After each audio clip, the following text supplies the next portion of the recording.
जय जगन्नाथ स्टूडेंट्स स्वागत करुछि रश्मि ट्यूटोरियल को।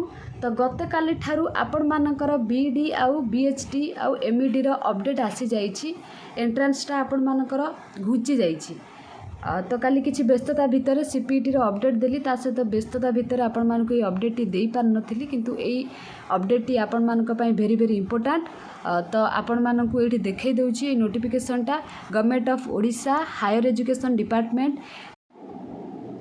revised timeline for 2 years BED, BHED and MED entrance test 2024 and admission for the season 2024-25 for teacher education courses under SAMS.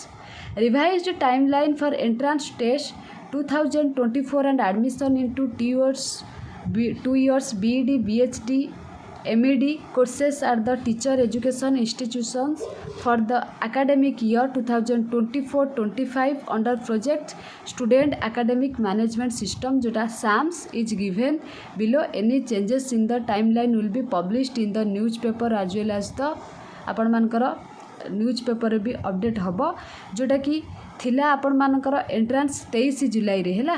23 जुलाई रे BD entrance कथा जदि कहबा तो आपण मानकर हॉल टिकेट अवेलेबल हम 22 जुलाई रे। एमईडी एंट्रेंस आपण मानकर 27 जुलाई 2024 सैटरडे रे हम, आउ बीडी 2024 बीएचडी दुटा जाक 28 जुलाई संडे रे हम। आगुरी आपण मानकर 23 जुलाई वेडनेसडे रे पड़ुला, जोटा कि वर्किंग डे थिला, जोटा कि आपणकर ए संडे कर 28 जुलाई। आउ handing over the entrance marks to OCS by SSB Odisha 3 अगस्त 2024। आउ ग्रेजुएशन जो आपण मानकर मार्क अपलोड रहिला चॉइस लॉकिंग रहिला सेगुडा का आपण मानकर 15 जुलाई रु 22 जुलाई पर्यंत हेबो।